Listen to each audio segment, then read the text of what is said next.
I'll introduce myself. And I actually am super honored to bring this to this group. And it doesn't matter how big or small, like whoever shows up in this space is supposed to get from it, what have you. Feel free to bring a pillow, lay down, a little one, a big one. Like I was sharing at the conference, I started this because at my treatment center, everybody loved it so much. And then I have had such profound experiences with meditation, being restored to sanity, being, able to finish a master's program for spiritual psychology, when at one point they were like, you're gonna be like sick forever kind of thing. I like to take my shoes off, by the way. Yeah. And another cool thing to be mindful of is openness. So your body language, right? So don't cross your legs or your hands, keep them open, right? Because your hands and your feet are receptors for clearing, letting go, also for receiving energy. But just a little bit about what significance each instrument, because I do play a few in this, has. I brought some bowls. So there's different bowls that have different significance. I'll talk about it as I'm doing it. I might come up near you because I like to lay it where I intuitively feel called to. But the bowls, all the 7 chakras are your energy solar plexus in your body, and each one activates and balances that one. So you're responsible for, making sure you stay balanced, because sometimes we can put a lot on our heart chakra, or maybe we put too much on our core, which is our strength, or maybe we're just always intuition, and we're not really feeling grounded. And maybe we're here in our chakra, like really high up here, like I'm ever evolving, I'm connected to all life force energy, but like I am spinning out of control. So I have to ground myself with my root chakra, right? So that's just like kind of the idea why it's so vital for us not to put too much stress on any one or two energy solar plexus in our body, to be balanced, like yoga teaches. It's all about being in balance. And just becoming an aware, right? Like somatic therapy teaches, or something like how am I feeling in my body? Where am I like taking all this in, and how can I like integrate other aspects of my energy to receive and to also transmit this divine love. And divine love, I consider our natural state. I'm so glad you're here.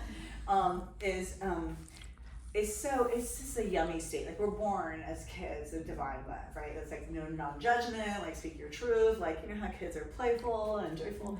We want to be in that space. If you ever look at like the Dalai Lama and all these gurus, they're always kind of very like childlike and jokesters and pranksters, because they're in touch with their child, that innocence, that divine love from clearing and no fear.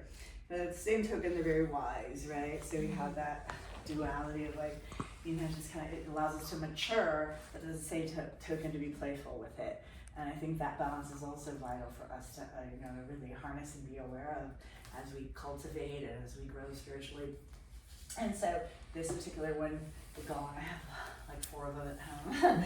This one's medium, it's the only one I could fit in my car. It was all over the gongs. But they do clear energy on a cellular level, meaning like trauma, you don't even have to talk about it. Like it's just great for massive PTSD, especially like combat PTSD, where it's like, it's almost more harmful for them to rehash it by conversating about it.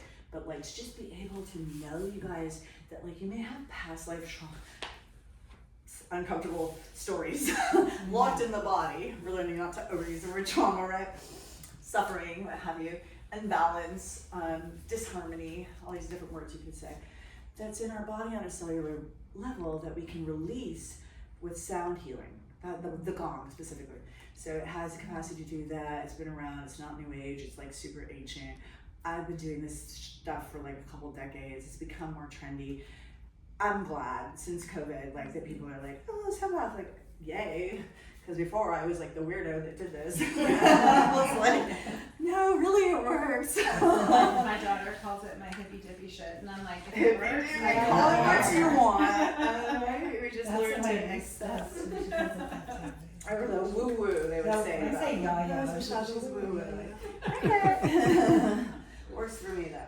So I just think it's great to be open to all experience with meditation, because it's so cool to be able to connect and to be the neutral observer. That's what I encourage you to do. Just like as thoughts come up during this experience, just allow them to pass like unattached. So if you can practice like being like, oh, there's me thinking about that, that's cool, you can not even judging it, but not like following it like that's what defines your story or whatever, but like releasing it and just letting it pass, and then getting back to that place of just nothingness, if you can even get there for a little.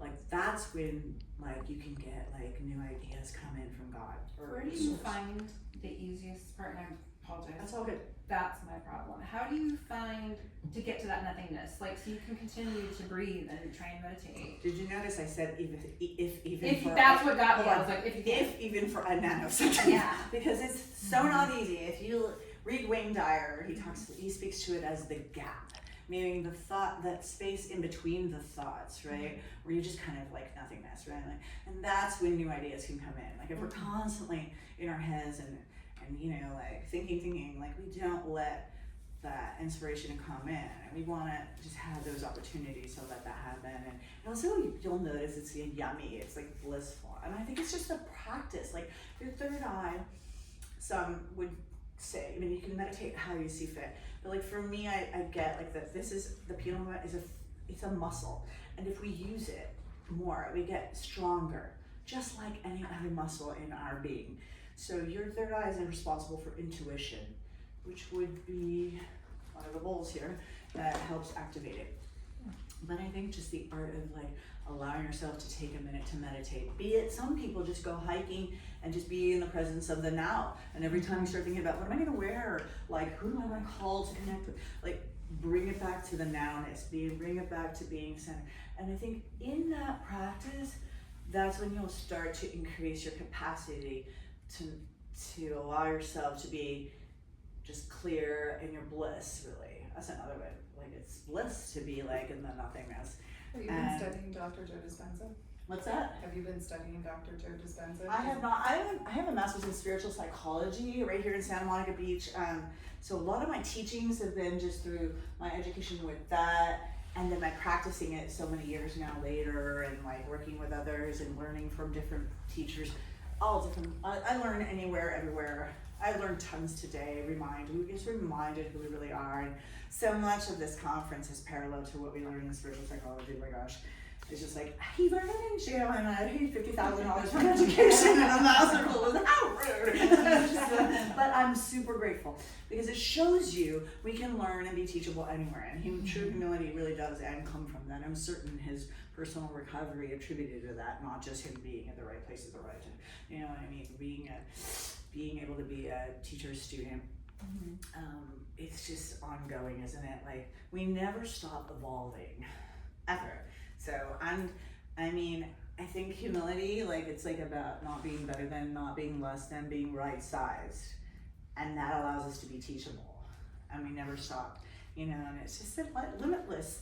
So anyway, that said, let's set an intention for the deepest level of healing for yourself and all concerned.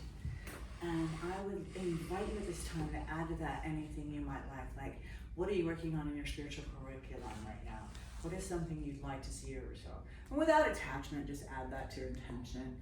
And honestly, if you're inspired through this to add something else or kind of be with it and see for that happening, visualize maybe that happening for you or whatever works for you. So, and here we go. And so as you close your eyes, allow yourself to relax. Take a deep breath in. And allow that oxygen bringing new life. And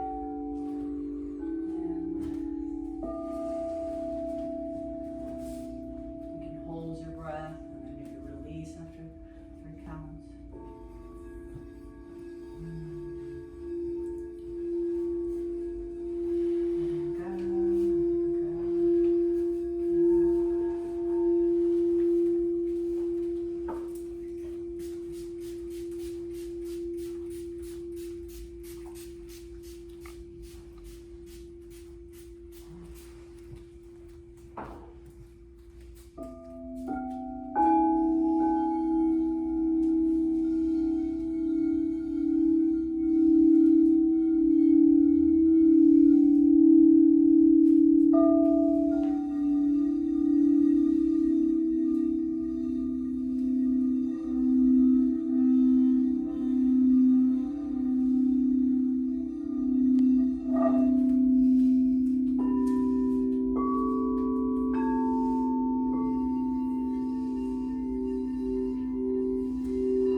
visualize yourself somewhere near a body of water, as we kind of all are.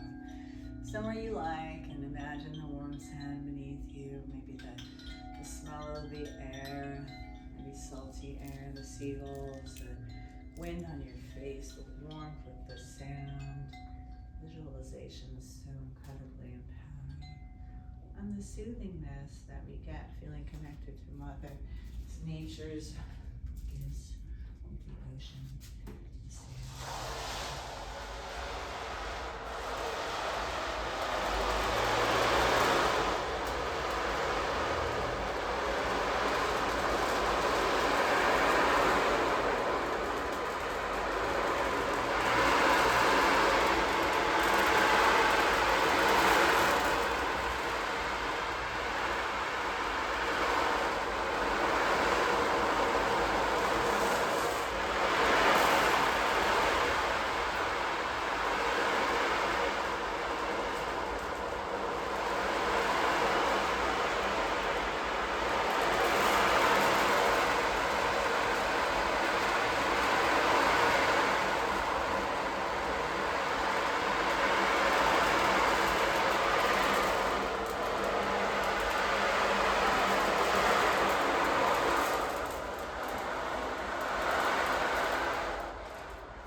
Deep breath in, feeling yourself with life inside you.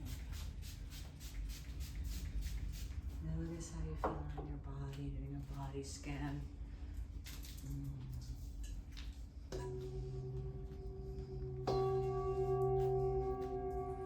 It's full. It's really about abundance and well-being. So I am abundant in all areas of my life today. My health precedes me.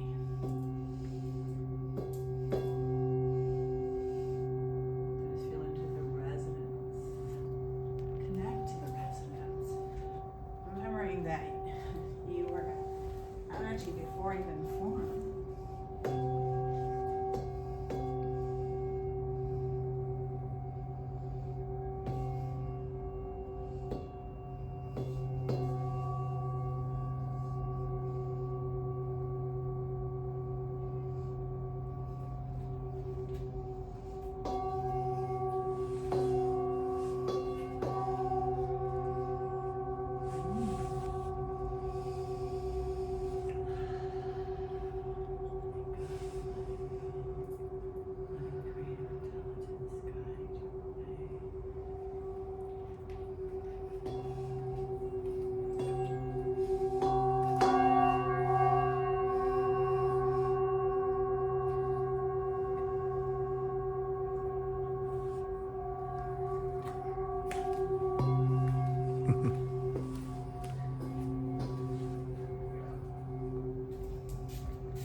bringing it back, redirecting it to your center. See the light within you, that beautiful light beam you are from the inside out.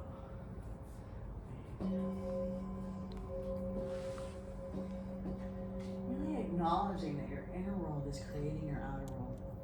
So just really harnessing that light and loving on that light within you that's creating so much magic all around, so much life.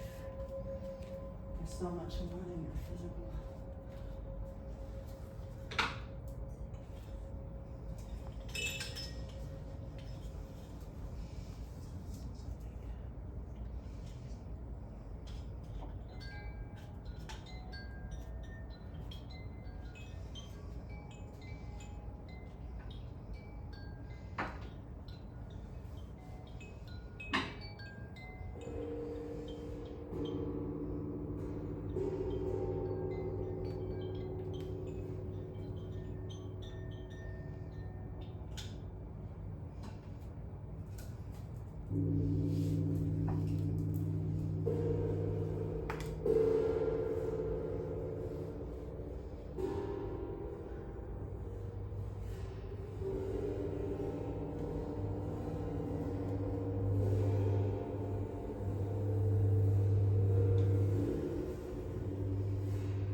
Yourself in your body.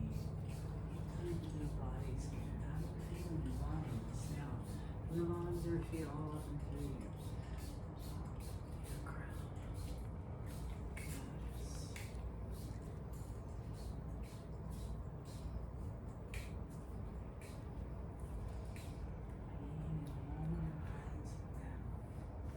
Send out prayer. Meditation is always a fun time to send out message to someone you love or care about, or maybe someone still suffering. It's such a great opportunity that goes so good hand in hand, sending it out. See where that goes for you. All my heart, all my lungs, all my mind.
just thank yourself for taking time out to do inner work, to your practice, to sharing in your practice, so empowering the space and the ripple effect of all of the energy in and around it. Sending out that wherever it may be, and that energy of receptiveness to all that's good, to all that was, is, and will ever be as whole, perfect, and complete. In God's image, you are whole, perfect, and complete. And it's just such a warm and yummy, fuzzy flavor. So, that said, wiggle your feet, wiggle your hands. Yes. Feel yourself back in your body. Sometimes stretch bubble. And just roll up onto your sides. Let's come around and take a minute to just do a process group. As we know, it's so important to process anything we do that's therapeutic, so that we can really get the most from it. And also just resetting of intentions. And you might have changed your intention from when you first started, because I'm just all about flow and allowing yourself to, be inspired. However that may show up in this space at any given time. So grateful to share with you guys, especially like colleagues and people who are really making an effort in your life to be humanitarians, to really make a difference for the greater good of mankind. I mean, that speaks volumes to me. I honor and respect that with all that I am. It's really been my life path for quite some time, and I remember when the shift happened where it became more important, instead of just making money and saving money, to invest in the next thing, to actually do something that I feel like I get something more purposeful out of, and like that changed the scope of like the way I saw life and the choices I made and the educations that I would keep going to get with my time, life, and energy. And I just like, such an honor to, get to have the opportunity to advocate that in any way, and to really bring it here. I have so much respect. And so my intention is to just continue to deepen in my relationship with Creator, to be able to be more useful in however ways see fit. I'm like so open to whatever, I think it could be any time where a shift happens where I'm inspired to do something new, right? So I'm open to that too. Like, I'm not attached to any, I feel like the Buddha's teaching about like attachment creates suffering is so true. And so I've lived so many careers in different things that I've done, although this has been one of the longest, and I've done lots of things in the same area. Like, it's like, oh, I'll do this after, but like, it's still, exciting to, and it's not just even in career, it's just like how I show up as a sister, how I show up as a daughter, how I show up as a friend, that is really important to me. And so I be the best I can be. So that's it, pass to my, and we'll probably turn this off. I don't usually